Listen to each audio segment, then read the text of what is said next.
Here we go. Here we go. Here we go. Here we go. Real time, real time, real time, real time, real time, real time, Prince Blue. Real time, real time, real time, real time, real time, real time, Prince Blue. Talk that, talk that, talk that, coach, coach, talk that, talk that, talk that, coach, coach, talking entertainment too. Look, we are not the same as you. Look, we don't need a thing, just you. Just make. Hey, what is going on, everybody? What is up? It is Real Time with Prince Blue. I am your host, Real Time with Prince Blue. Well, Prince Blue, whatever you want to call it. Today, I hope everybody is doing good. I hope everybody is well. I missed y'all. Y'all know I look forward to my Thursdays, especially when I have an episode like tonight when it's very near and dear to my heart, and as soon you will know that it's near and dear to my guest heart as well. If you don't know, this month kicks off National Autism Acceptance Month, and last month was Developmental Disability Awareness Month. So I got with my friend. I'm going to introduce her in a while. We said, why don't we just combine them and do them all since it's so close together, and we share a common bond in that aspect. So without further ado, let's get into it. My guest tonight, or this week, or this zip code, area code, whatever you want to call it, is Leslie Copenhaver, and I'm going to read her bio. So it's a very nice bio, and I had to read it, so y'all gonna listen,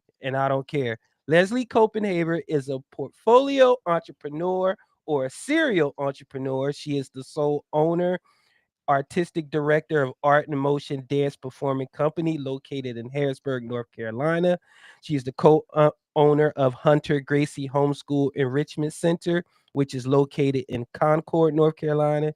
She has known her husband since middle school and is a mother of two beautiful girls. We're going to get into that. Leslie is also the founder of Awesomely Able, which is a group made up of parents and siblings who have a family member or two that have different abilities. This can have this can range from Down syndrome, autism, cognitive disabilities, cerebral palsy, and etc. Her events give parents a chance to connect with children and have a safe space for them to be themselves, and siblings who are neurotypical, an opportunity to meet like-minded individuals. Her youngest child has cerebral palsy level 1 and was a late diagnosis, and she spent the last month talking and sharing her experiences about that, including her mental health journey as well. Leslie is currently working on her first children's book titled Our Family Unicorn. Without further ado, my friend, my daughter's dance teacher, Leslie Copenhaver. Hi, Leslie. Hey, how's it going? It is good. Thank you for coming on tonight. So, with that long and illustrious bio, I guess we could just skip it to it, and let's talk about what this past month has been for you, how that journey has been, and what was the easiest part of this past month and what was the hardest part. The easiest part is, I mean, if anyone knows me, obviously talking and sharing my story is the easiest part. Last month, the hardest part, I think, as any parent with a child of different abilities, is just watching your child, knowing the challenges that they will face through their childhood and even into adulthood. Okay. So for people that don't know, you have two beautiful girls, and what really spearheaded this last month for you, and really in totality, was your youngest, that beautiful baby of yours. And let's talk about Sarah, and let's talk about just how, when you found out about Sarah's diagnosis, what what was the first thing that you had to come to cope with, and how did you progress to finally get to this spot where, okay, this is where we're at, and I'm going to tell the world, and I'm going to figure out how can we move forward and help others in the same way. So her journey was actually interesting because it started right around COVID. So, as you guys know, COVID shut everything down.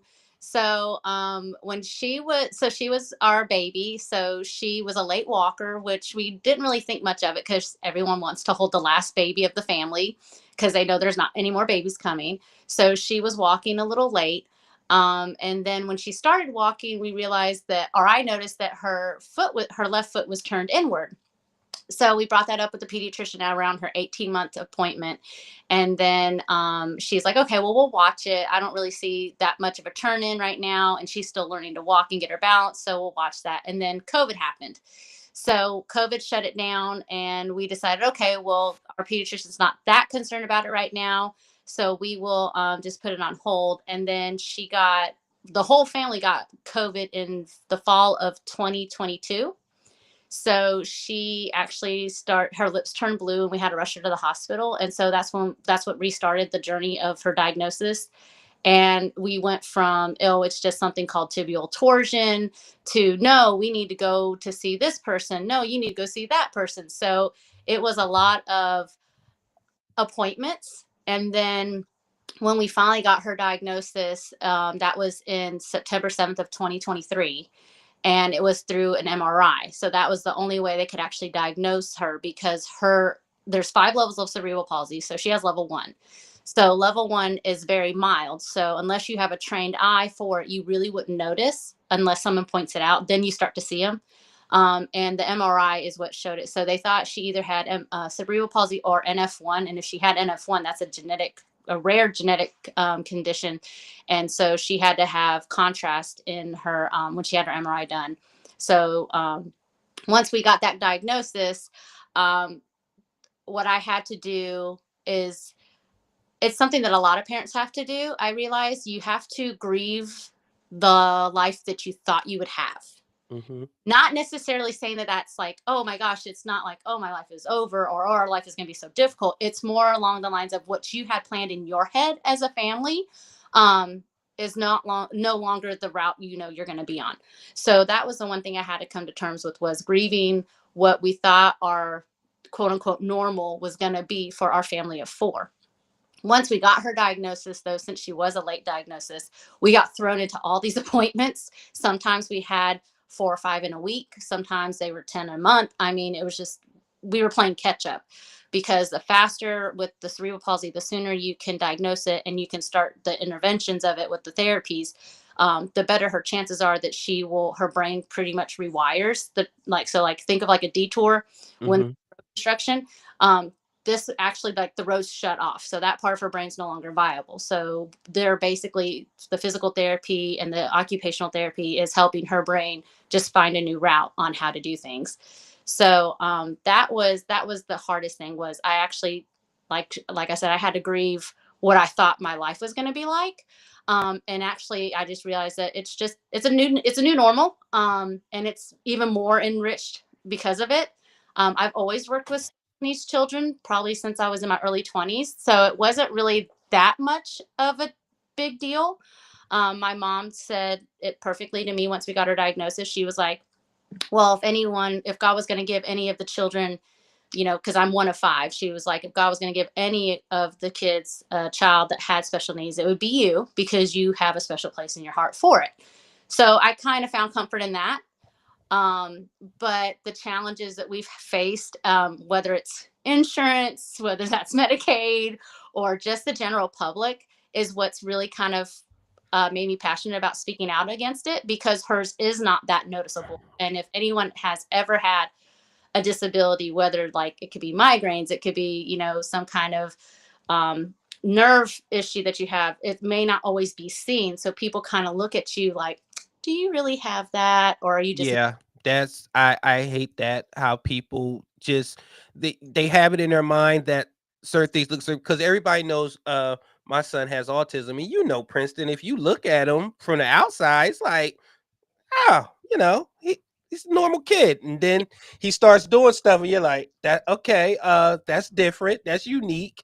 And so I do understand it. And the one thing I did notice what you said was you said you had to grieve about the life that you thought you were going to have. And I piggyback off that because it's the same. Once we found out that Princeton again, what's the deal with our babies learning their superpowers during COVID? Because we got Princeton tested and then everything shut down, and it was like, okay, so now when it's time for all this appointments and stuff, so we could get ahead on, the whole world shut down. So we had to grieve.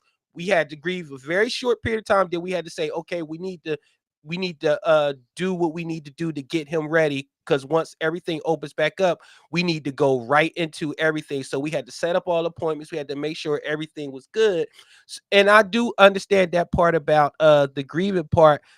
That hit the most, because yes, you do be like, oh man. So you start thinking of, all right, well, are people going to treat my baby different? Are they going to be mean to him? Like, am I going to have to choke somebody out because they're saying some crazy stuff to my child? And you think about all that other stuff and the appointments, and then there is a grievance process, and not necessarily that you feel sorry for yourself or that you hate the life that you're living. It's just that it's just different, and you're thinking about all the things that you're going to have to pour into your child to Mhm. make sure that they have as a normal life as possible.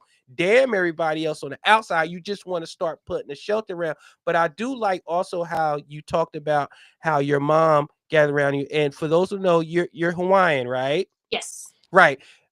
Big on culture, big on family, and it takes a village when you're raising a child with disabilities. So also talk about, because they don't see, but you have a husband, my homie James, that he do not play when it comes to his babies. And I know that you guys are a team. Talk about that family aspect of dealing with when you have a child with abilities. So I am the more like extrovert. He's the introvert. So he likes to be more behind the scenes, but he does like he'll put his foot down. He if people are, like, so for example, we have Sarah. We last year she was in a different homeschool hybrid, because now I opened up a homeschool hybrid, but she was at a homeschool hybrid, and that was her first experience of being teased. And the mommy in me, because I was also the kids teacher, because it was one Mm-hmm. of her classmates. I'm surprised I was actually able to compartmentalize that. But the minute I was able to be the mom, I called him, and he was ready to leave the house and come, pick up his daughter and also talk to the parent. And I was like, it is 5 years old. It's okay. Um, you know, Papa Bear is the best way to describe him.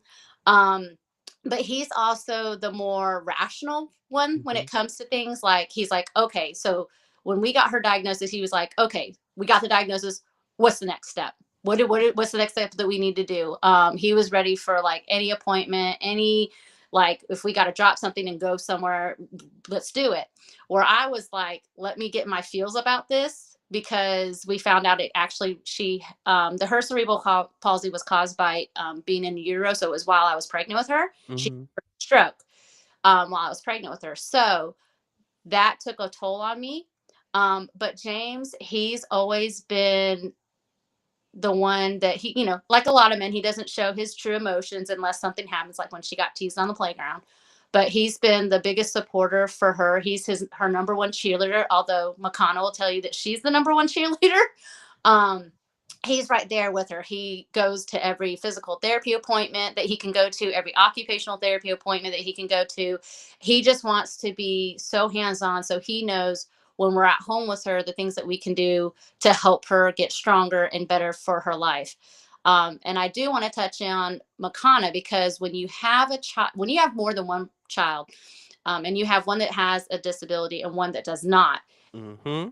not forget about the quote unquote normal child. So James would make sure that him and Makana had some special one-on-one time, because there was a time where it not only interrupted mine and James's schedule in life, but it interrupted Makana's too. So Mm-hmm. he'd have something on the schedule and we'd have to change it because we got in with a specialist right away. So we wanted to make sure that she never felt um, cheated. So he would take her, he would have a daddy daughter day where he would take her out for ice cream, or he would just go for a drive, or they would do things like, just the other night, they put together a robot because she's into coding and robotics. So you never want to forget about the other child, because it's going to impact their life as well. One thing that James and I talk about is, what are we going to do when that day of the inevitable comes. Hopefully we're 90 years old when that happens, but what's the child, the sibling who is, neurotypical, are they going to be, what if they are living in another state? What if they've married and gone off and had their own family, that kind of thing. So there's just a lot that you have to think about that you never thought about until you got that diagnosis. Yeah, and but I think that the good thing, because again, I have 3, and Princeton takes up a lot of time, but that's why you always see me. Princess is always with me. No matter where I go, I take her to her dance. I take her to her sports. Like, we watch movies together. We just chill out, even if we're on our phone and we're just next to each other. We go on lunch dates. We do things because it is important to make sure that they know that you know it's all equal. It's just Right. that her little brother, and trust me, Princess, like everybody else, Princess is a very protector of her brother. They get on each other's nerves, but you better not mess with Princeton because she does not play.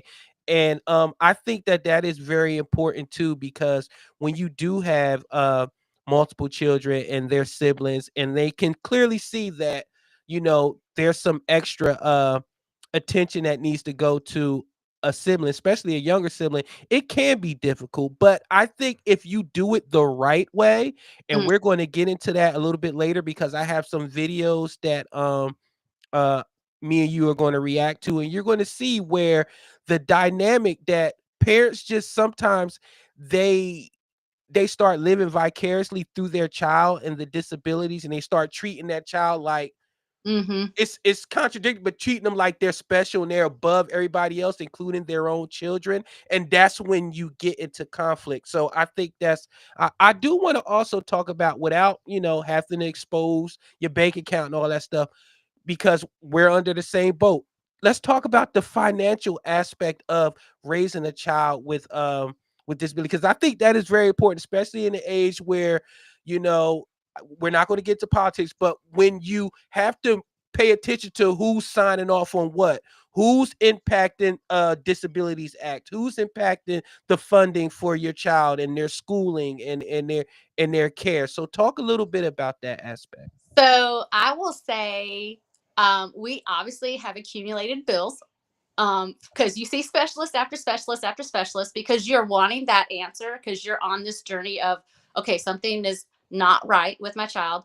Let's find. It's not that you want a diagnosis because you're losing your mind. It's because you know that there's something there, and Mhm. you have to go through it. And it's not a quick, like, oh, I don't feel good, let me go to the doctor, and oh, this is, you have a sinus infection. It's not like that. You go from specialist to specialist to specialist.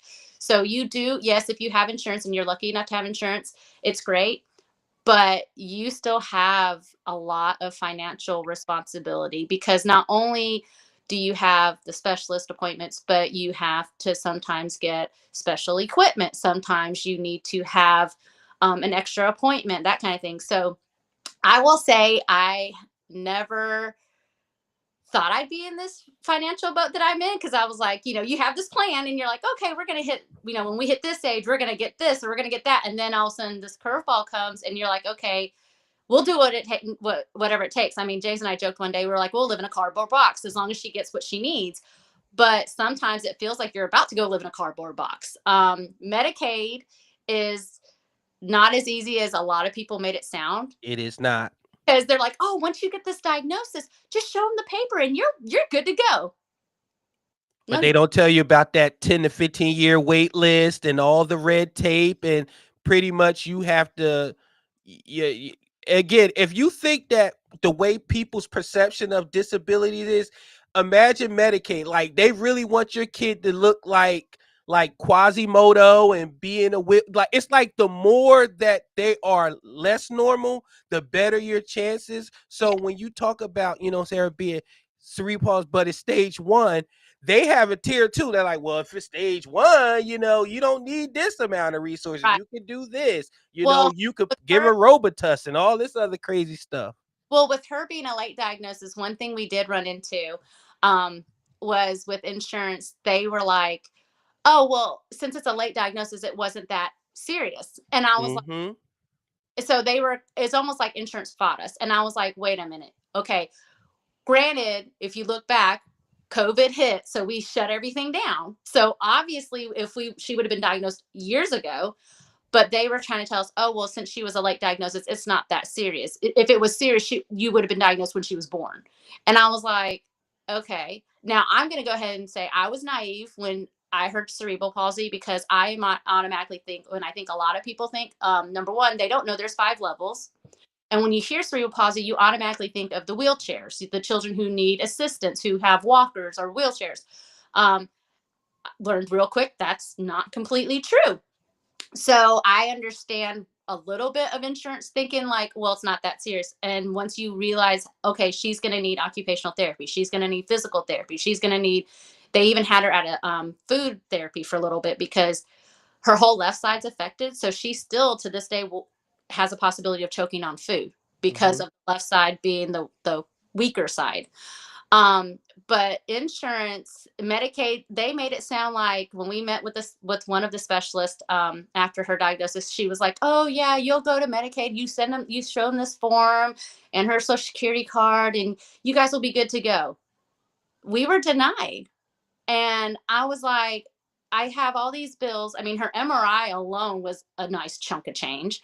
I was like, how can we be denied? And they're like, well, you guys just started it, so you haven't accumulated enough bills. Well, why should I have to accumulate enough debt to be covered? You know what I mean? Like, why do I need to have that? You should be helping me because, we are law abiding citizens. We pay our taxes. Everyone's like, oh, it'll work for you. And I'm like, I find out that no, your child is not, because she's not bad off, then she doesn't need it. And I'm like, no, she needs this because she'll be in physical therapy at least until she's probably 10 or 11. And that's weekly, by the way. That and again, you see people in the chat, they're saying they didn't know it was levels to cerebral palsy. They didn't know 10 to 15-year wait on Medicaid. Yes, these sorts, because guess what? Everybody else want the same resources as well, and some don't deserve it. Some are trying to scam. You Right. got to get through all that because people are making it worse. Because I still find it, and I'm gonna say this: you got people that's 800, 900 pounds because they decided to eat themselves, getting Medicaid before children that are really in need of resources, and they have to be on a wait list, and their resources keep getting pushed back. So they got to sift through all the scammers and all that other stuff until they get to your child, and then at that point, they're telling your child pretty much, you're a 1, so your priority is lower. We got somebody over here. And as a parent, you ain't trying to hear that because you feel like your child deserves just as much resources as everybody else. So I do understand it, and trust me, I know a whole about the bill aspect and stuff like that. So and that's why whenever you send out something for Princess to be something, I think Princess does dance with you. She does, what else she does? She's done a couple awesomely able events with The us. Custom Awesome Able. That's right. We try to support you any way I can because it does take a village, and every little bit counts. And I want everybody to realize that out there. So please, the next time you have a chance to vote for something, or people is up there and they're talking about certain acts and certain healthcare stuff like that, pay attention, because you don't know. Number one, you don't know if it's ever going to affect you, and you don't know who it's going to affect closest to you. So just pay attention. I'm not saying get into the weeds of it, but just make sure you pay attention to who you're putting and electing into your offices, and so they can make sure that people are getting the necessary resources that they need.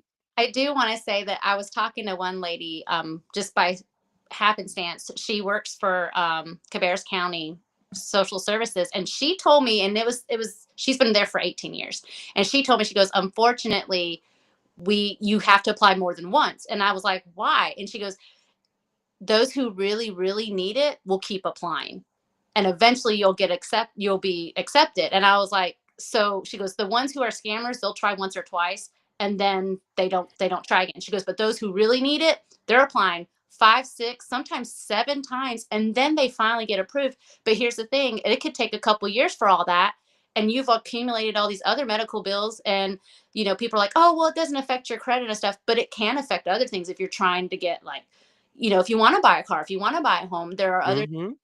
So I was really shocked when she told me you've got to apply more than 3 times. And I was like, really? I was like, Mm-hmm. that. She's like, you'll get denied, denied, denied. And then they'll be like, okay, she's been here. she or he's been here at least 6, 7 times. They really do need the help. And it's like, why does it take that many times? But I do understand, like you said, people scam and they're trying to get that free money and that free healthcare, that kind of thing. And it's really sad that there are people that are out there like that, because Mama Bear, Papa Bear want to go get that 800-900 pound person that's gotten themselves to that point, you know? And I do want to say this to all you scammers out there. I hope that when you go to log on, I hope that your computer blows up and it blows up your whole house, because it's just pathetic. You can't be that greedy and that lazy and that pathetic that you will want to steal resources from people that really need it, because you don't want to work, you want to be lazy, and you don't want to go out and grind. So the fact that people who really need it have to do it 3 or 4 times. And honestly, also, I would love to know the system, because shame on them if you're just declining people because you're like, oh, it's their first time. Let's see if they'll do it 2 or 3 times. They may not have 2 or 3 more times in them. So won't you? And I get it. I get it. I don't know the inner workings of the system and stuff like that. I don't know the backlog and all that stuff. But if you're just out here denying people because you're like, oh, the real people will do it 4 or 5 times, then that's wrong as hell too. So with that being said, since I have you here, and this is Real Time Prince Blue, because we're a reaction show, so I'm going to play a couple videos, right? Okay. And we're going to give our opinions on them. Now, here is one. I want you to put your mama bear hat on, and you also said that you're a homeschool person. You said that James was ready to go full Rambo on somebody because of Sarah being teased. And I want people to understand why mama and papa bears are so damn rigid and so damn protective of their children, because of situations like this when our little ones can't protect themselves and nobody else is protecting them. 3 educators have now been arrested. The investigation stems from this video showing a teacher and teacher's aide taunting and mistreating a 10-year-old boy inside a classroom. Hold on. Let me rewind that. 3 educators have now been arrested. The investigation stems from this video showing a teacher and teacher's aide taunting and mistreating a 10-year-old boy inside a classroom. The investigation revealed an alleged pattern of abuse against multiple special needs children. And the fallout from this case just netted a 3rd arrest late tonight.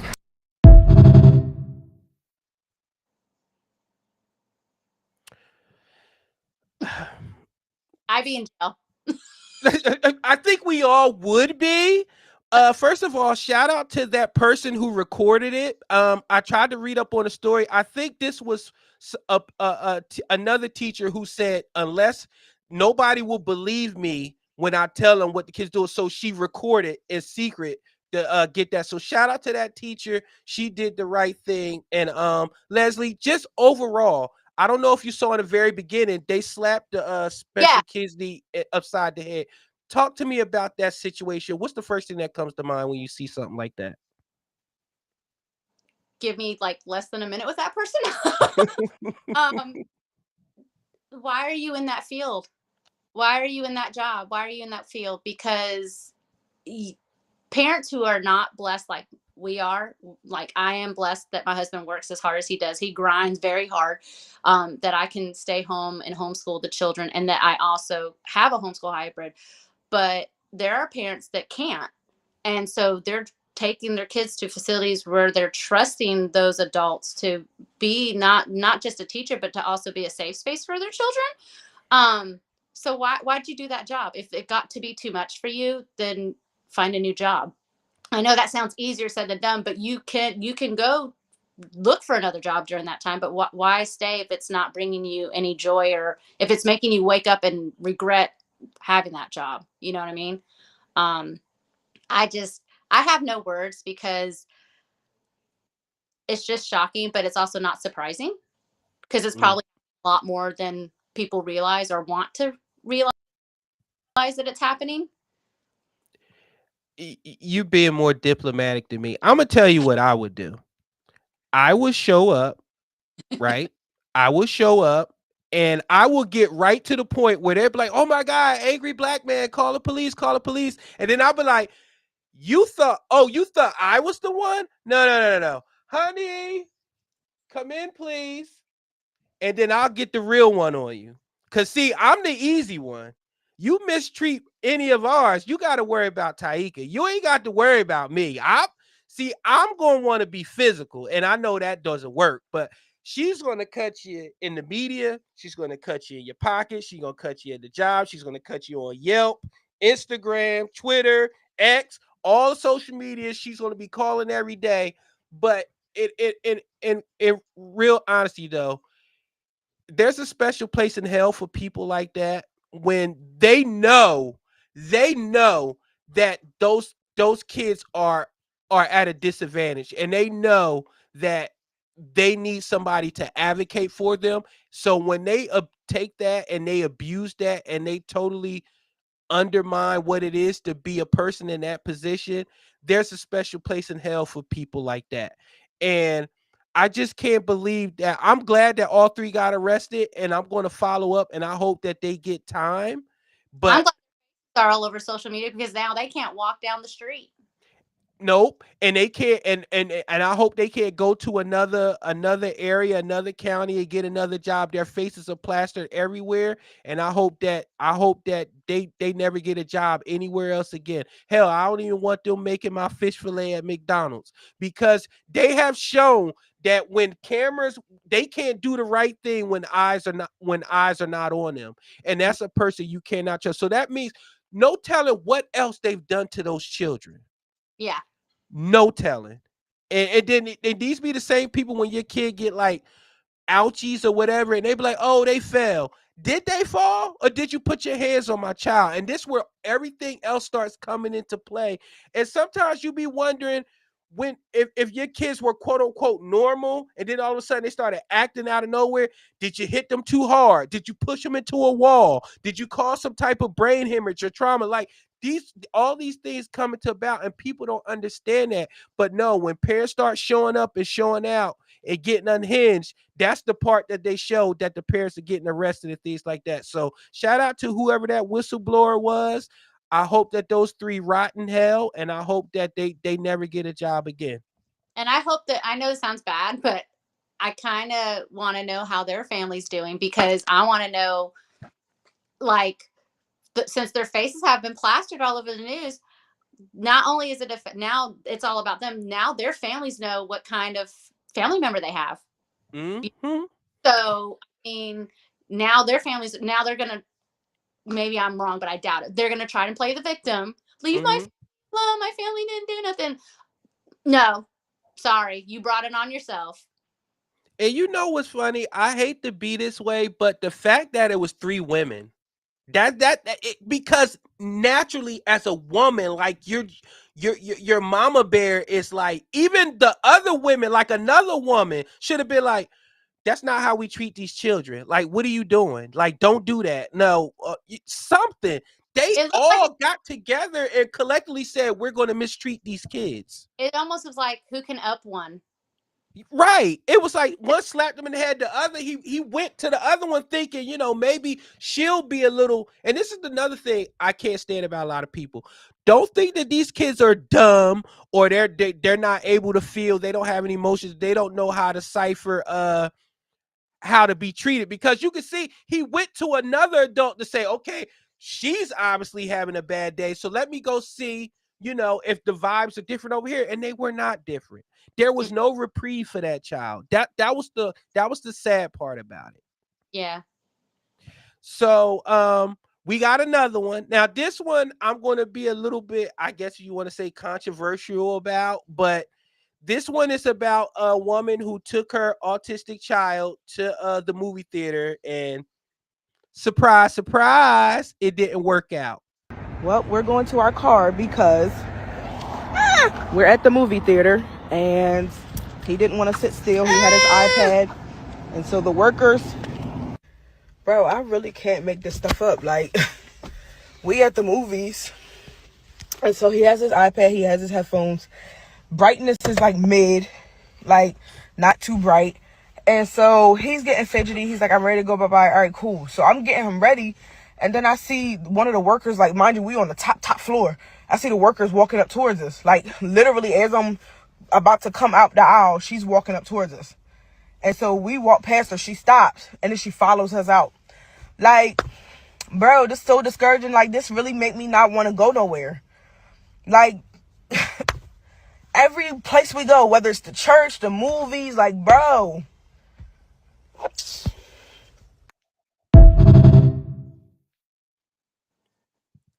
Leslie, Was what's your take on that?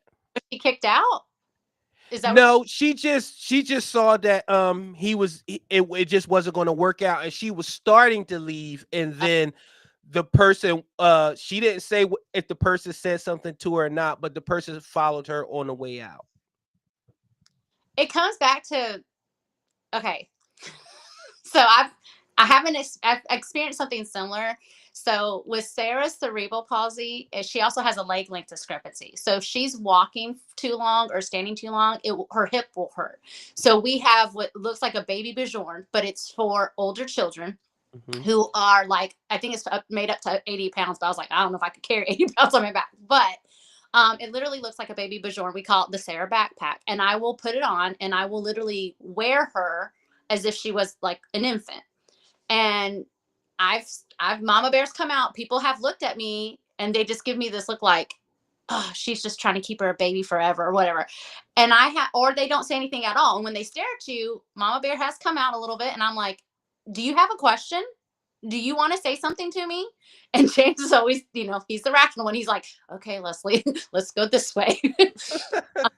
you know?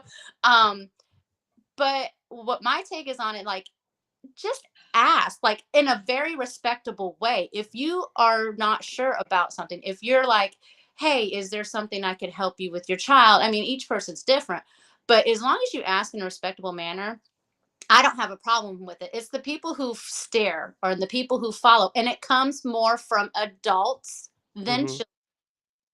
And it's really sad that we live in that world where people can't just say, oh, is everything okay? I'm sure you've probably been somewhere with Princeton and he's been trying, maybe he gets overstimulated, and to everyone else it probably looks like he's being a brat and throwing a fit.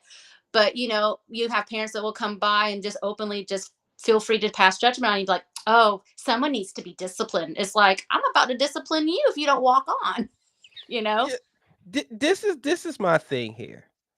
In her situation, she understood that something was about to go down, and she was like, it's just not going to happen, and I'm taking my child. I get her frustration. Like, she is the perfect example of how you're supposed to handle yourself in a situation like that. Now, there was another video, but for some reason I couldn't download it, where a child clearly autistic, he was stimming, and he was on the airplane, and he was rocking back and forth against the seat, and he was making a lot of noise, and people were saying something, and then the crew had to say something. The mother was recording him and recording her interact, and she was like staring into the camera. I wish I could have downloaded the video, and it was more about her. hmm And she was the opposite of what this mother did. And what this mother did, I get it. And you could tell she's frustrated because she's like, I just want to see the movie. Like, I want to enjoy a movie. It was on. To parents like that, I would say this. I get it. I understand it. And I will say this. There are a lot of movie theaters, shopping places that, if you look it up, they hold like sensory days for your child, when parents want to just enjoy a movie or enjoy a play and don't have to worry about people judging, and if their child starts stimming or whatever, they can enjoy themselves. So to her, I would say, just make sure you look for places like that can help you out with that. And because I know you want to enjoy a movie and stuff like that, and I get it. um but to the one I'm talking about in the airplane, you're the exact problem with why people like you and parents like you and I and my wife and your husband, we get those problems, because instead of you like trying to console him, trying to help him through his stem, you're recording yourself and you're making it about the likes, and then you're getting an attitude. Because I'm gonna tell you this, and I love my children, but guess what? Not everybody loves children, and you're not entitled to people's space. And if you're going to be out in public, in spaces, stuff like that, you have to try your best to make sure that you help your child out and you help the situation out.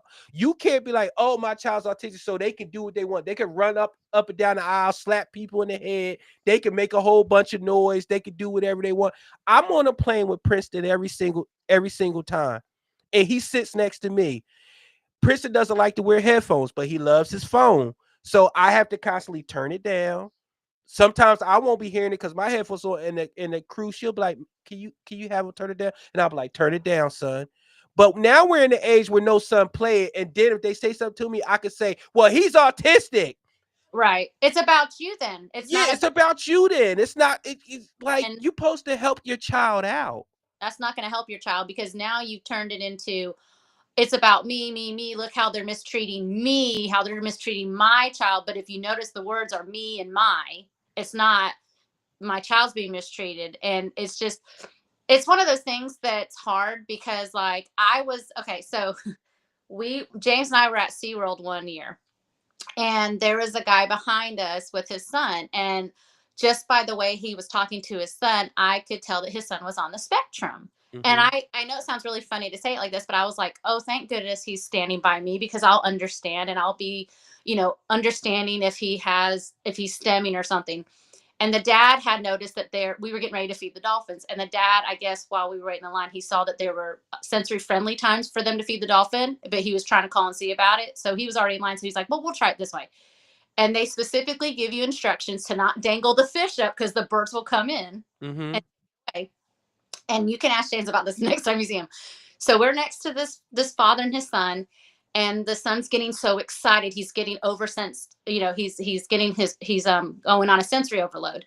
So he's dangling the fish, and I kid you not, this bird swooped down to get the fish, and it plumped me upside the head. We saw feathers because the bird hit me upside the head. And the dad felt so bad, and I was like, it's totally fine. James was laughing because he's like, I all of a sudden was like, I saw feathers. But the thing is, like, not everyone's going to be in that situation where there's people around that are going to be understanding. I mean, if it could have been somebody else, they probably would have been like, yelling at the dad, control your kid or whatever. But the thing is, like, and that was before we even had kids. You know what I mean? We're already understanding everything. But it's just one of those things that, like, if you don't know what's going on in that person's situation, don't pass judgment right away. Because then you never know.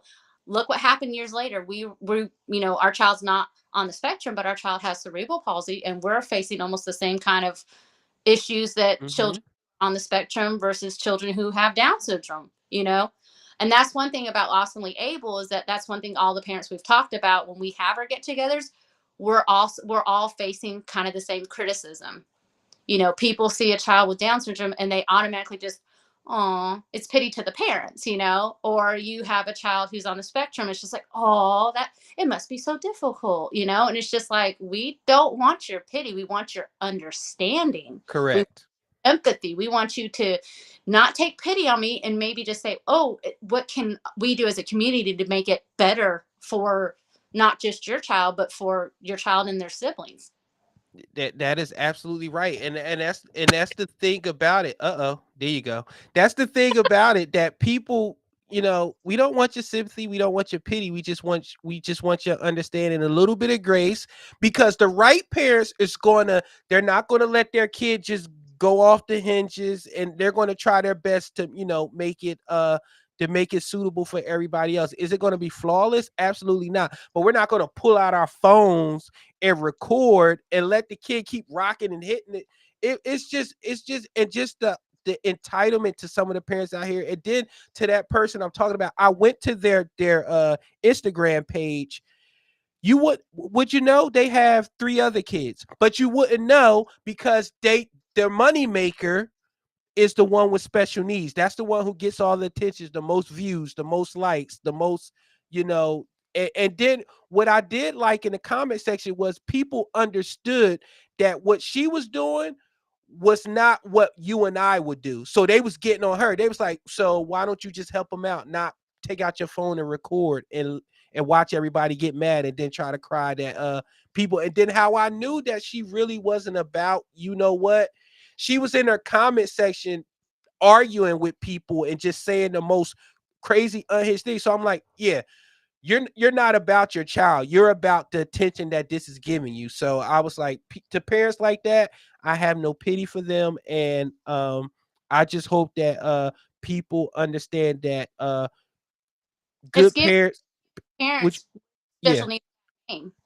mm-hmm, People we get pigeonholed, or we get categorized of like, oh, so you're one of those parents, and it's like, yes, I am, but I'm not one of those parents. You know what I mean? It mm-hmm. starts with one who has a child, whether it's on the spectrum, cerebral palsy, Down syndrome, whatever. It's making the rest of the group look bad.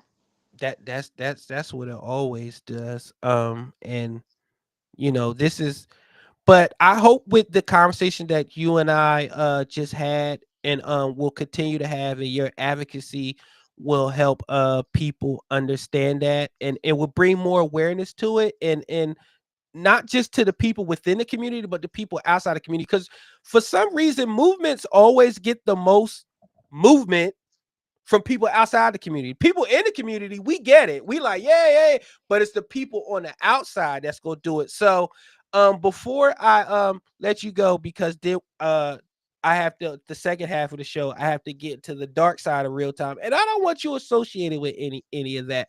But Leslie, tell everybody what you have working on, where they can find you, some, I don't know, any type of groups that you want to bring attention to. Just take this minute to plug away. Okay. So I have a dance studio called Art and Motion Dance Performing Company. At in Harrisburg, North Carolina. We have a partnership with the YMCA. With April being Autism Acceptance Month, anyone who is on the spectrum, no matter the age, they can come and dance with us for free. It's something that I love. I'm always proud of doing, because it's teaching my children who are neurotypical about acceptance, and about, letting people who are not, quote unquote, in the normal range coming in. I know that they've always loved having Princeton come. Now they're like, why isn't Princeton coming? So he came the last 2 years we've done it. He's come, and I It remember did absolutely nothing. he danced with Princess a little bit. There's a video. I have a video. But yeah, so Y'all we do. continue to lie for that boy, but okay. Go ahead. And then you can also, we have a homeschool hybrid, Hunter Gracie Homeschool Enrichment Center, located in Concord. We pride ourselves in being a small, neurodivergent friendly homeschool. So we have children that have all different kinds of abilities, and that we help them with their learning capacity. And then also, Awesomely Able is something that I started a while back. Like you said earlier in the intro, it's a safe haven for parents and children who have different abilities, and children whose siblings are neurotypical. And you can find us around. We're getting ready to do a partnership with Dream on 3. And that is, the Dream on 3 is kind of like Make a Wish, but they're for children who have a lifelong disability. Whether we've had children who have been in accidents, and they went from being able-bodied, and now they're wheelchaired, but they do more sports. I also spoke to this gentleman earlier today. He is in charge of karate, and he helped train some of the for the Olympics in the past, and we're going to be doing something with them with our Awesomely Able. So you can always check us out. We're working on our Facebook page for that right now. And then, like you said earlier, I'm also working on a children's book called Our Family Unicorn. And that is a book that's about children of all different abilities. So Makana's in the book with Sarah, and she talks about how Sarah's the family unicorn because she has cerebral palsy. We have another person in there who talks about their family unicorn because their child has medical complexes, things like that. So that's something that, and I think it's going to be a really good book once we get it out and get it published, is because you're going to have almost like every character someone can relate to. But yeah, I'm on Facebook. I'm on Instagram. So I'll have to plug that in later. You can plug that right now, but I want to make sure that I get first dibs when that book gets published and it gets whatever, that you will come on here and we'll promote that book. Yes. And I already want Princess and Princeton in it too. Hey, listen, call my people, by my people, my wife, and done. Um, so yes, plug your social media, please. So on Facebook, I'm known as, it still has my maiden name, so it's Leslie Archuleta on there.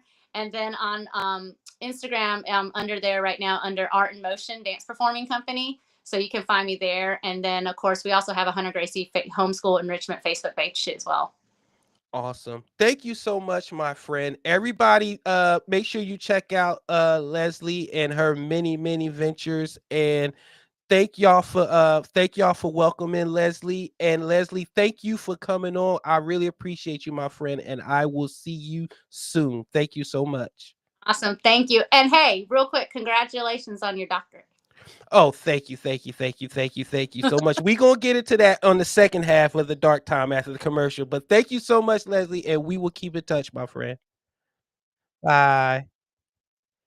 Everybody, that was Leslie Copenhaver. She is a really good person, a great person, a patriot for BILO. For those who don't know, her and my wife met at BILO, and they just had a BILO reunion thing. It was so cute. But thank you so much, Leslie. I appreciate that. And we will be back with the rest of Real Time after this special announcement.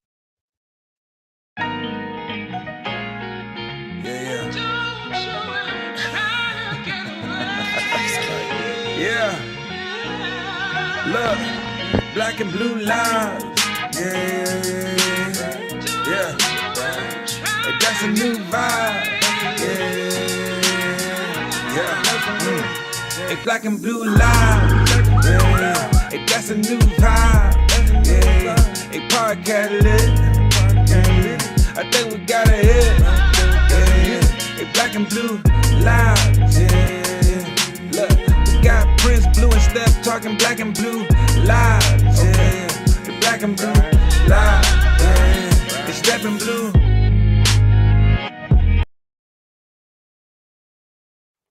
That is right, everybody. The Black and Blue Lives podcast is back starting April 23rd at 8 p.m. live. It will be me. It'll be Step. Everybody, unless you live under the rock, I am a retired police officer. Step is a retired police officer. We both have mental health issues. We want to help others with mental health issues. And now, like Leslie said before she left, I have recently gotten my doctorate in criminal justice. And my dissertation was on on law enforcement and mental health illnesses and the adequacy of resources among police officers in their departments. So, and it was such a tremendous, overwhelming, just outpour of officers who wanted to talk more about it. I was like, well, why don't we just fire back up the podcast and have these police officers and these mental health advocates and mental health officials and everybody come on and talk to us for an hour or so and bring awareness back to that and just push the movement back forward. So we're going to do that. Make sure y'all check it out. April 23rd, 8 p.m. Make sure y'all like and subscribe to all the Black and Blue Lives across all social media platforms. So if you type in Black and Blue Lives, you look at me and Steph's beautiful face, click subscribe, click share and follow and all that good stuff, and we'll get into that. Now it's time for the real time, the real time, Prince Blue. And now we got, what else? We gonna start with the great GOAT debate. Well, it's not a debate to me. Michael Jordan is the greatest of all times. But what we have here is why we should defund podcast mics and women on podcasts. This is my problem when it comes to women talking sports. Y'all be talking things from an emotional level, and men, we talk things from a tangible level. Like, what is the source? What is the material? So we got this woman here who's saying why she doesn't like, or why she likes LeBron James more than Michael Jordan, because Michael Jordan hasn't taken LeBron James under his wing. Take a listen. I like LeBron James so much better as a person than Michael Jordan. The fact that Michael Jordan won't even converse with LeBron because he's still playing and going after all of his records to break them is ridiculous. Like, you've been retired, Michael. You have a billion. First of all, who the fuck is Michael? His name is Mike. His name is MJ. His name is GOAT. And I mean as disrespectfully as possible. No one gives a shit that you like LeBron James more than Michael Jordan. LeBron James don't even care that you like Michael Jordan more than LeBron James. So you lost there. Keep talking. $1 billion business. You're good. But the fact is that I don't see you mentoring or helping any of the younger generation become the best that they can be. And when I look at LeBron, a lot of players look up to him. A lot of players are seeking his advice. And LeBron's not just like not going to answer a guy's call. And then you saw when Kobe Bryant retired, and we can go down the list of all the things that Kobe Bryant tweeted at this younger generation. I'm so sick and tired of people bringing up Kobe's name. He's not here anymore.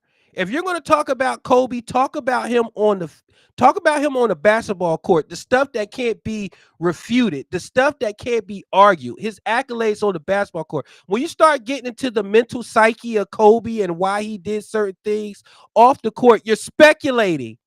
You don't know. Shut up. But keep talking. I need to finish this video. Of stuff that he wanted them to achieve and what he knew that they were capable of. And then you have Michael who's like, nah, fuck them kids. I think it's weird. Correct. That's an all-time meme, by the way. And for those who don't know, that meme came from I think it was not a Dwayne Wade. I'm sorry. It was a Chris Paul basketball camp. And Michael Jordan was there.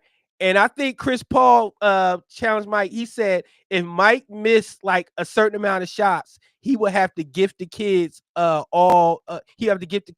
sneakers. And Mike proceeded to sink all the shots. So that was the beginning. That was the birth of the fuck them kids meme. That he doesn't want to talk to LeBron. Why? He admires you. I mean, LeBron wears the number 23 because of you. And I get you're competitive, but dude, you're like in your 60s, right? Like, grow up.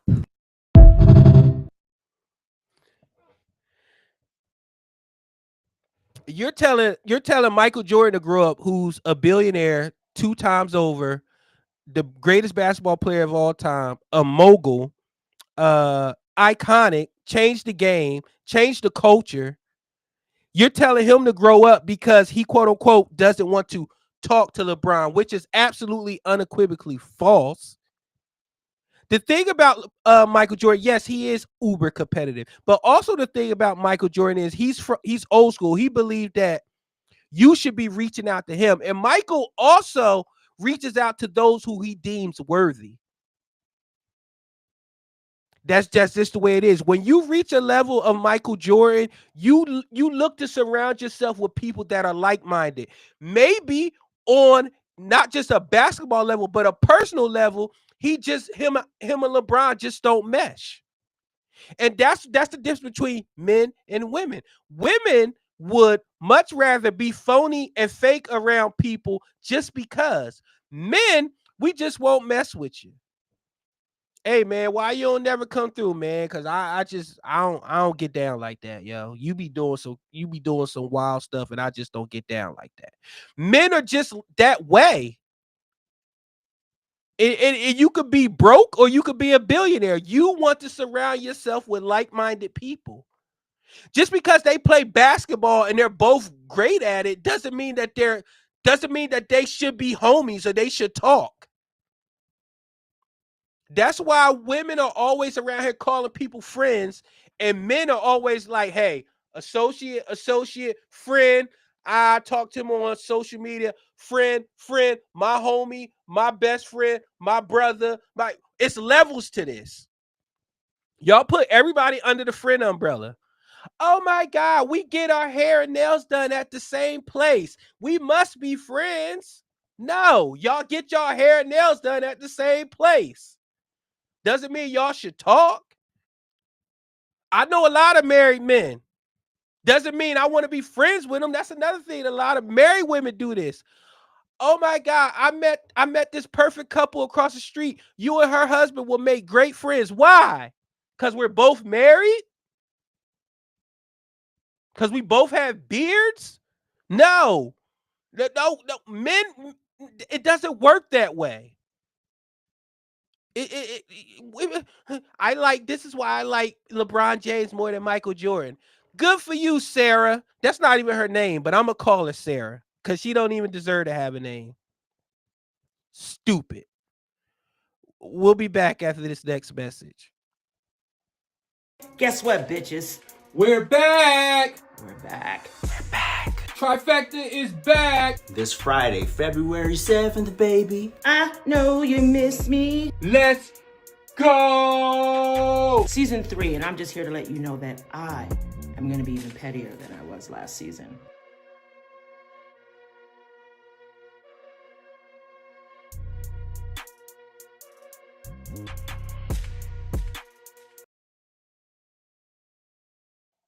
That's right. Trifecta hour tomorrow, 8 p.m. Make sure y'all check it out live. Be there on time. So now let's talk about this next segment.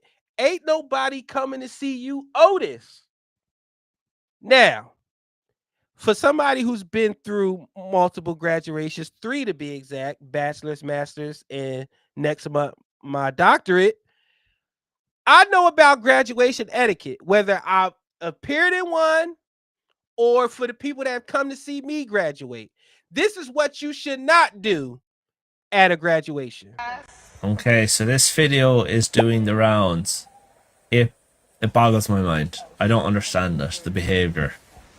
Keep in mind, this is at a graduation.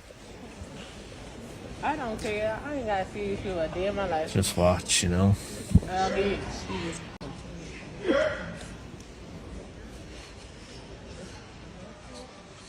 Yes, Mom. I ain't hear no name.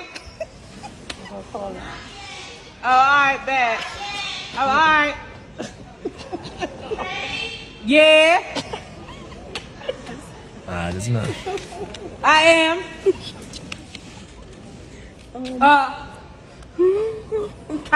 What? How would you explain it, you know?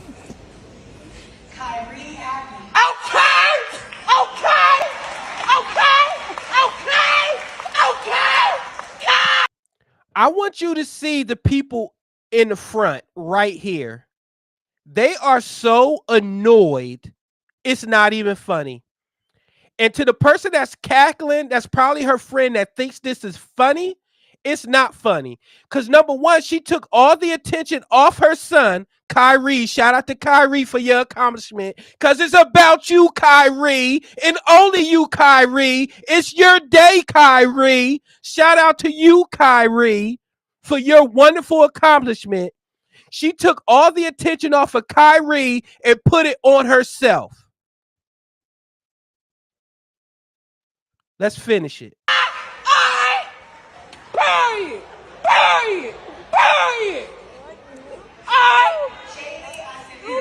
Anyone?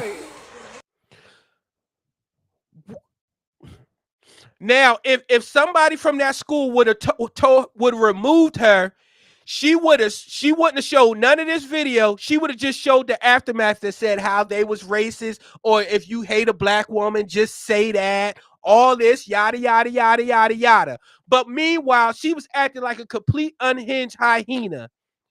Again, Kyrie, congratulations, Kyrie, on your accomplishment, on your graduation, Kyrie. This is going viral, and Kyrie's going to be known more for the way his mother acted more than his accomplishment. Keep going. Do that. Some way to act, isn't it? I Growing up in Ireland, if I had a friend's mother do that, everyone would be like, what the fuck's what's going on there? Is she okay? And again, but soon as somebody call you unhinged, or they call you a slur, or they call you a word, or they just maybe, I don't know, hold you accountable, you want to scream racism. You want to scream sexism. You want to scream all the isms. You want to get Al Sharpton involved. You want to get the NAACP involved. You want to get the NBA, the MLB, the NSC, the ACL, the NASA, all of them involved, but you were wrong. You were loud and you were wrong. Again, shout out to Kyrie. What is it with this thing to where now we always have to be the main character? Sometimes you are not the main character of the movie. We all think we're the main character in a Tyler Perry movie.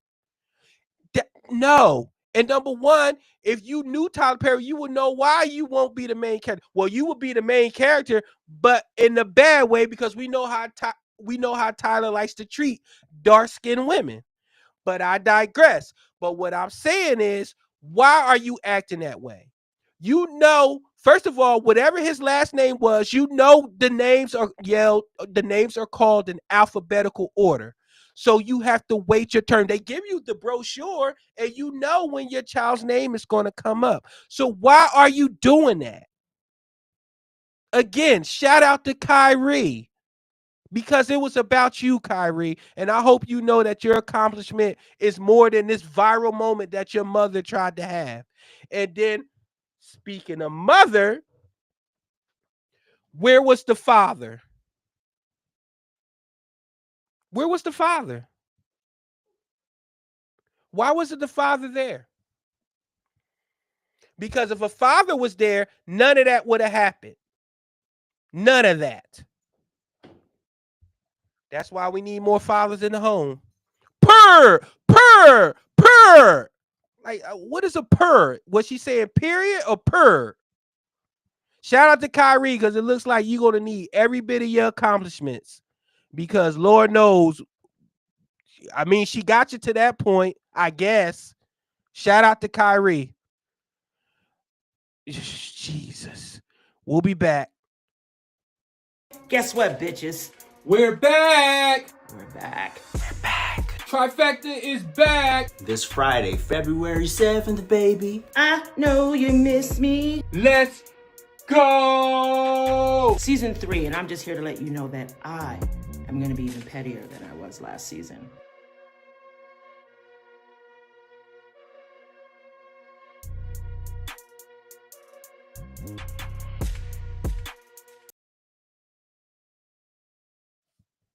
All right, Nene, help me out, Nene. I said what I said.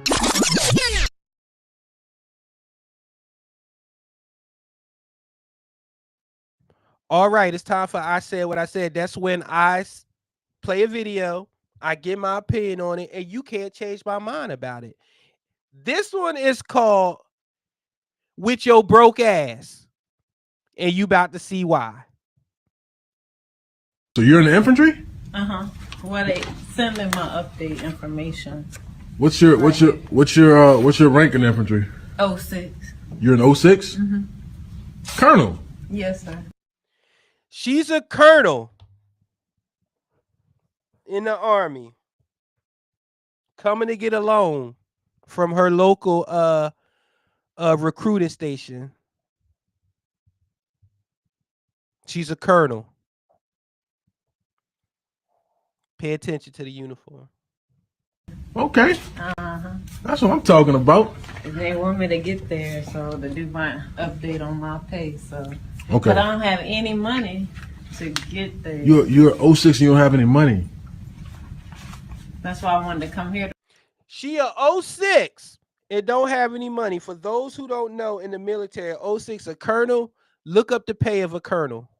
Look up the pay of a full bird colonel. Okay. All right. Let's keep playing. To make a loan. So you come into a recruiting station to make a... She came into a recruiting station as a full bird colonel in the United States Army to get a loan. Okay. Keep playing. Loan to get to the active duty base, if possible. Full bird colonel need a loan to get to an active duty base. She's a full bird colonel. She can literally fly herself. Like literally go outside, flap her wings, and fly herself. She's a full bird colonel. You understand how silly that sounds, right? So you think that sounds perfectly logical? Well, they don't have like a bus voucher or... She's a full bird colonel and she wants to ride the bus. Well, at least she's humble. She's like, I'll get to my next duty station by bus. I mean, just hook me up. By the way, nice sneakers with your uniform. Voucher, travel voucher. What, like put the travel? Well, you know you're out of uniform, right? What happened? I mean, you said you have any?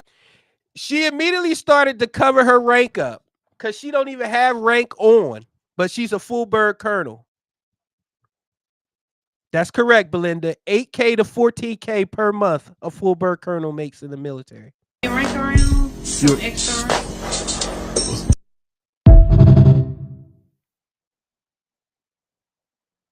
Okay, I'm gonna make this I said what I said short and sweet. Take your broke ass home. I get it. It's hard out here. And people are in situations. To the people that are in situations that's not their fault and you're grinding to get out of that situation, or maybe your fault and you accepted accountability and you're trying to get out your situation the right way, I am not talking to you. I am talking to these leeches, these thieves, these people that continue to leech and mooch and push resources back for people who really need it because they are despicable. They are pathetic. They are broke mentally, physically, and financially. I am talking to you with your broke ass. Stop playing in people's faces. Full bird colonel. Pathetic. Your hair wasn't even down. It was still in the wrap. Full bird colonel. I just have sometimes I wonder, why do I do this? Like, why am I trying to uplift my community or just civilization in general if people just want to just continue to be pathetic? I just don't know, y'all. And shout out to that recruiter who played along, and the people in the background who just was laughing, and they was like, I'm gonna see where he gonna go, then I'm gonna let him cook her. And he cooked her. The moment he said you're out of uniform, she immediately started covering up her rank because she knew. She knew before she walked in there, but she really thought she was gonna come in there as a woman, and a man was gonna look at her. He gonna be like, I guess she's semi-cute, so I'm gonna let her fill out a loan and commit fraud and take my my military career in the military and out the military for this out of uniform full bird colonel with a rap. If y'all don't stop playing in people's faces. Anyway, next segment here. Y'all know what we do after I said what I said every single time. This one is oh my God. This one is gonna be a good one. Hey Dame, what time is it, Dame? Stick together. Pause. Knows he can have it. Pause. You see what I do when I got the rock. Pause. Let me just put this in real quick. This is Dan, by the way.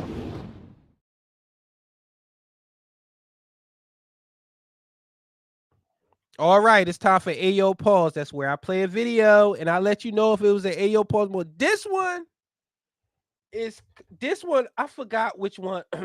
What did I call this one? I think this one was called, I had a creative name for it. Now, this was Ayo what? It was just simple. It was Ayo what? Listen to this, y'all.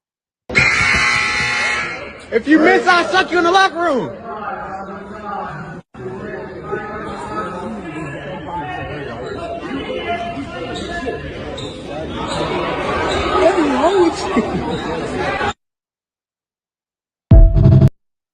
I'm gonna play it again for y'all to pay attention to what somebody in the crowd said to the basketball player that was at the free throw line. If you miss, I'll suck you in the locker room. If you miss, I will suck you in the locker room. I will suck you off in the locker room. A grown man in the crowd said that to another grown man at the free throw line.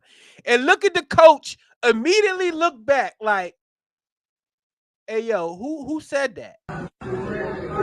Look, he let me pull it up. He is bewildered. He is flabbergasted. He doesn't know what. Look. What's wrong with you? I'm sorry. You can't be my homie after that. Like, what would make you say that?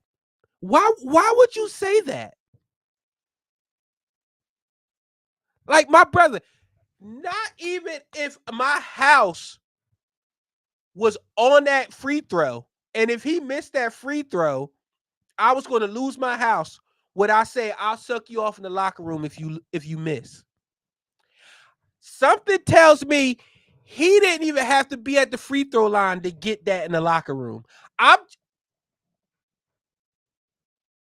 just saying, something tells me that scenario of him being on the free throw line don't matter.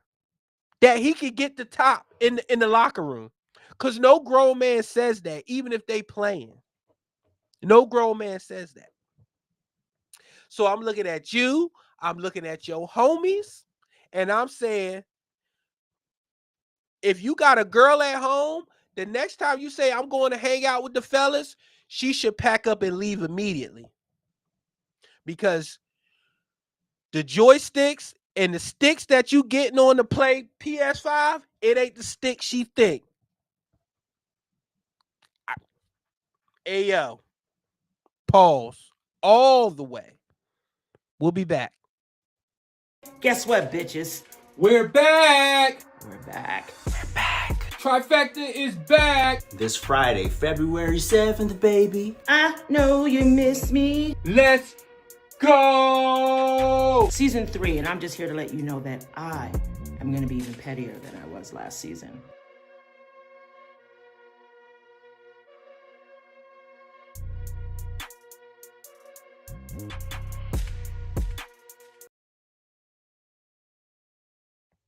All right. Now, this is for my TikTok people. Y'all going to know who this person is. And y'all going to know why I tried my hardest to ignore people like this. And, I was like, why get into it with these people? Because they ain't going to do nothing but weaponize their followers. That you got to worry about that. But you know what? I'm at the point where you already know where I stand. You know who I am. You know what I do. You know what I have done in the past. And you know that when you mess with me, you know it comes with problems. So, with that being said, let's talk about it. Black people trying to tell a black woman or a black man how to act, how to talk, how to move in front of white people in the sense of, oh, you can't crack jokes in front of white people. They're not going to take us seriously. Oh, you can't dress like that. Oh, you can't move like that. It's an act of white supremacy and self-hate. You're a white supremacist. You're indulging in white supremacy and you don't love yourself. And because you don't love yourself, you're trying to tell other black people how to love themselves. It's weird. If Jasmine Crockett wants to sit here and say a little jokey joke or a little roast in the midst of being serious or clocking somebody, she can do that. Why can't she? That's weird. That is quote unquote King Genty. He's on TikTok. He's a pander. He's a pronoun. He's all that other shit that people do in 2025 to get paid. He's a grifter and all that good stuff. Let me tell you something. I am so sick and tired of, if you want people to hold themselves to a higher standard, or if you want people to represent them or you in a better light, it's quote unquote white supremacy and you hate yourself. No, you know what's white supremacy? When you can act a complete fool and a complete ass, and then they can say, yup. Yeah, that's what they are in general. That's who they are. So then when we, the civilized people, step into a space, we're automatically treated a certain way because of the people that have come before us.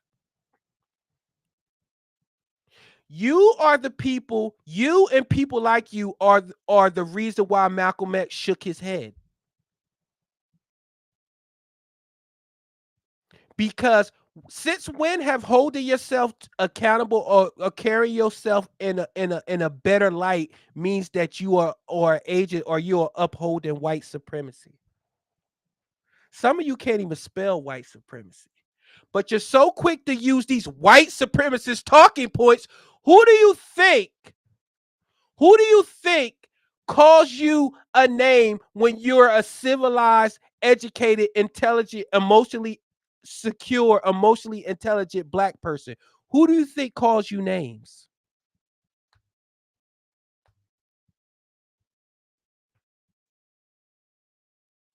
Let me tell you something. You can crack a joke. That's fine. I get that. But when you hold a position that you are held to a higher standard, you have to move accordingly. You have to move a certain way. Thurgood Marshall did it. Frederick Douglass did it. Shirley Chisholm did it. MLK did it. Malcolm X did it. Marcus Garvey did it. Colin Powell did it. Hell, Barack Obama does it. Michelle Obama does it. Hell, in certain settings, when she realized that whole down hood girl, sister girl gimmick wasn't gonna work, Kamala did it.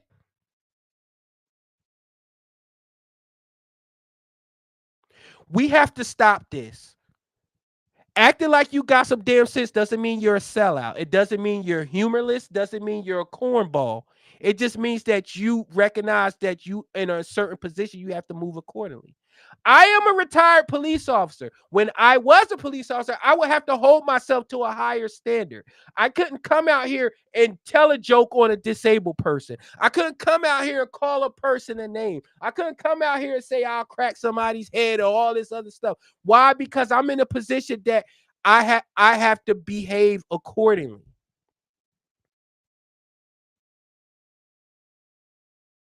That's just the bottom line.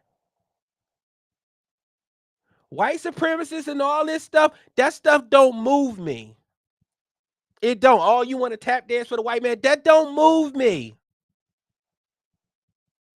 I don't own tap shoes. No, you're tap dancing for the ignorant and the emotionally unintelligent. That's what you're doing. But that rent got to be paid, so you got to pander. I'm sick of you, and I'm sick of the people like you, the conscious leads of the world. All these people, you open up a source, you use all these big words, and you say, yeah, you could be uncouth. You could be promiscuous. You could be a thug. You could be ignorant. Be you. That's the culture. That's not the culture. My culture is Thurgood Marshall. My culture is Malcolm X. My culture is Colin Powell. My culture is Wesley Hunt. My culture is Byron Donalds. My culture is Officer Tatum. My culture is AJ's Rant Room. My culture is Keisha. My culture is Taika. My culture is Siobhan. My culture is Grady Blue. My culture is Princess. My culture is my two sons, my daughter. People who know how to act like they have some sense. I'm going to represent that culture. I'm going to up that culture. My favorite D. I'm going to uplift that culture.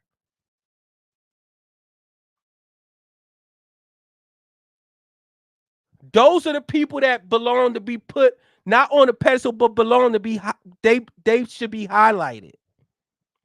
Hell, myself, some of y'all think I'm a cornball because I got an education. Y'all think I'm a cornball because I'm a conservative. You think I'm a cornball because I'm a black Republican. You think I hate myself because I'm a black Republican. You think I hate my blackness. I hate my blackness so much I wanted to triple it by having 3 black children with a black wife. My desk is black. My iPhone is black. I'm wearing a black hat. I'm wearing a black shirt.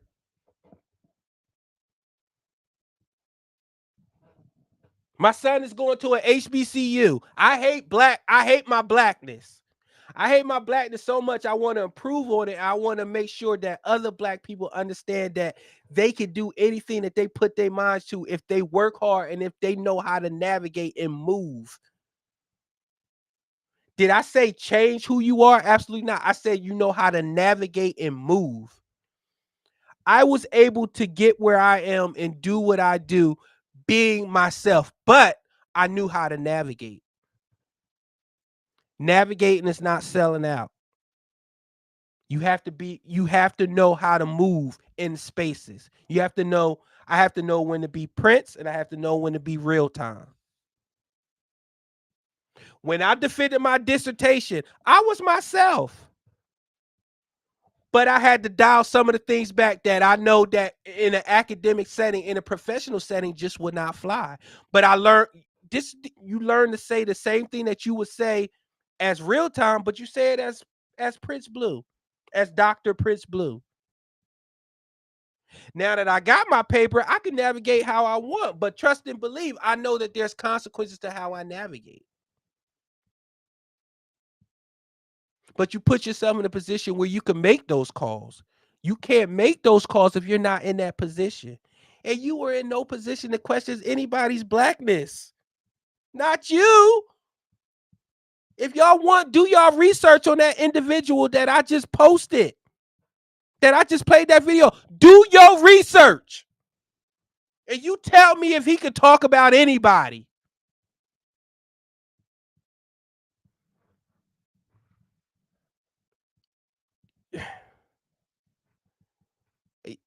It's so mind-boggling that in 2025, after all the deaths of our leaders, after all the deaths of people close to you that have a lick of common sense, to all the people that were,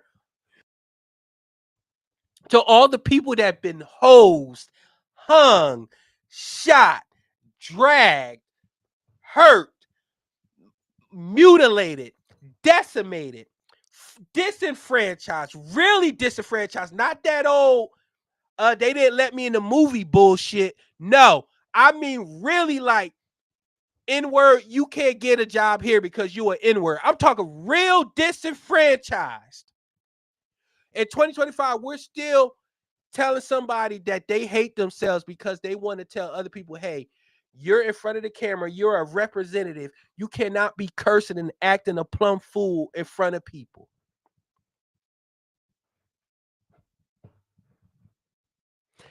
If that's your culture, you have it. I don't want it. I don't want it. I don't want it. So I have one more short video and then we're going to get out of here. This one is near and dear to my heart because again, I just finished successfully defending my dissertation, and I just don't understand the logic of people who do things like this. Graduates of the School of International and Public Affairs chanted Free Palestine as they destroyed their sheepskins. It was Alumni Day on campus. The protests are in support of Mahmoud Khalil, the Columbia grad student and protester now held by ICE agents. And they also object to the concessions made to curb protests on campus. And we will continue to rage at this institution until Mahmoud Khalil is free. Until students are free. For Palestinian rights and liberation. Now, to some people will say, it's their degree. They can tear it up. They can do what they want. Correct. I'm going to take it from this angle. These are the same people that want us to pay for those degrees, to pay back their student loans. Correct. These are the same people that are upset that their student loans are not forgiven.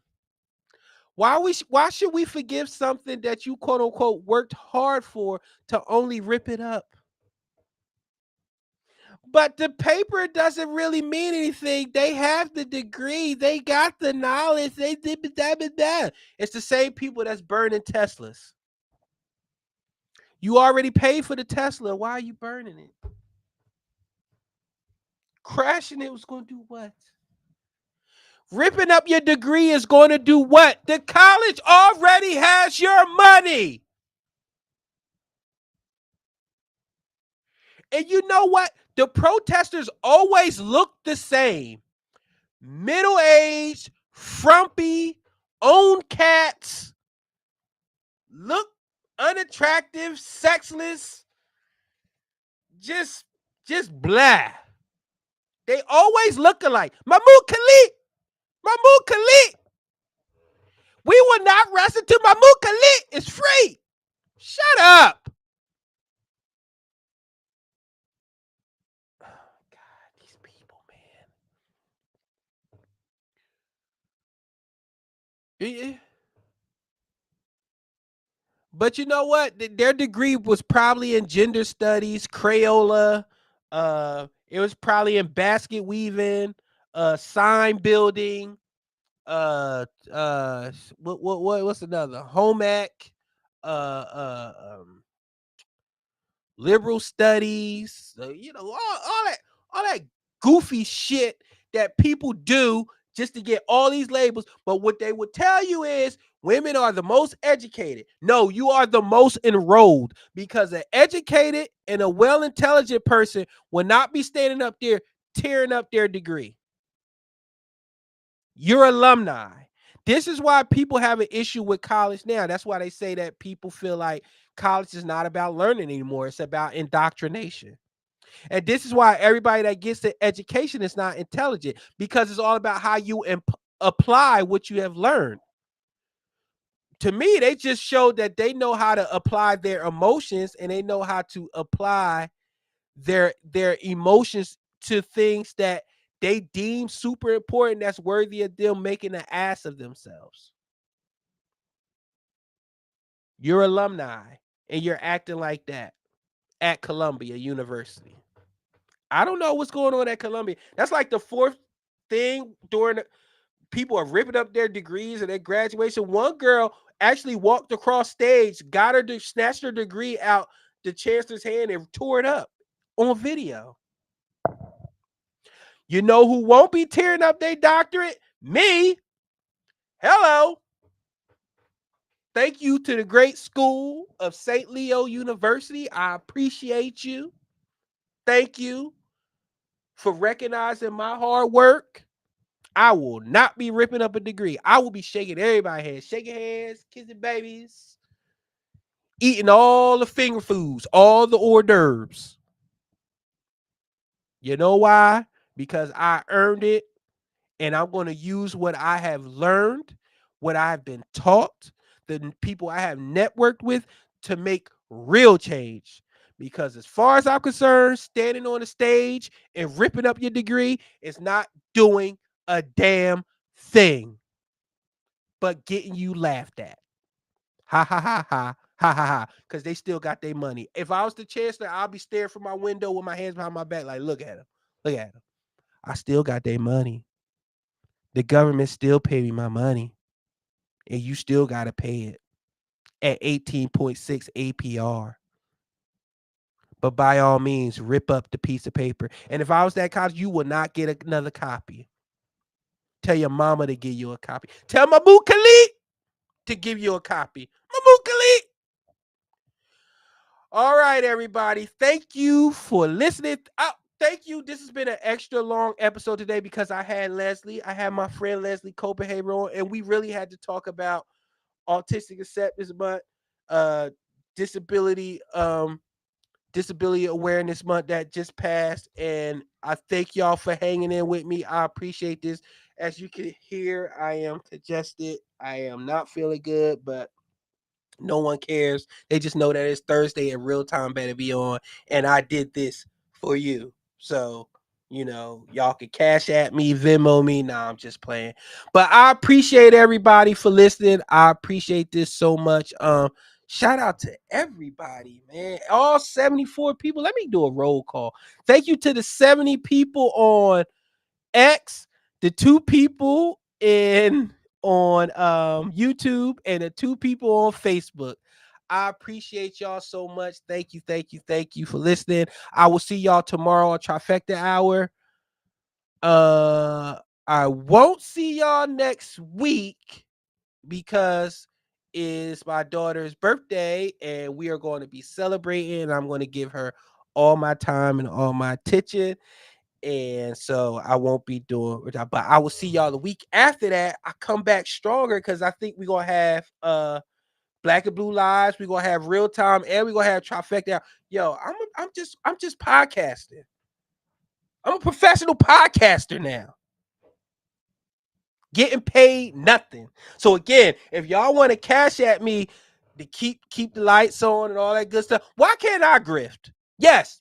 If y'all go cash at me at, I don't even know what my cash app is. Just find me a Prince Blue on some. What's my cash app? Hold on, let me find it.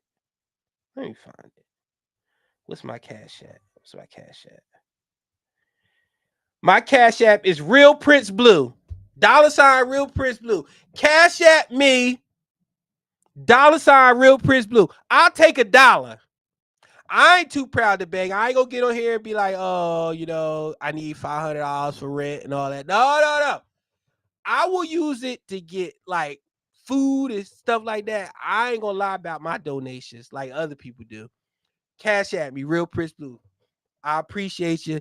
Any help, I appreciate it to keep Real Time Prince Blue afloat. I even hurt doing that. Like, I don't know how people do it. ASPCA, only 35 cents to help save a dog. You ain't even got a damn dog. Get off my internet begging. Peace out, everybody. I love y'all. Thank y'all so much. And I will see y'all when I see y'all. Make sure y'all check on people. Take care of your chickens and mentals. Like Marshawn Lynch say. Peace out. Come through. Yeah, real time, yeah.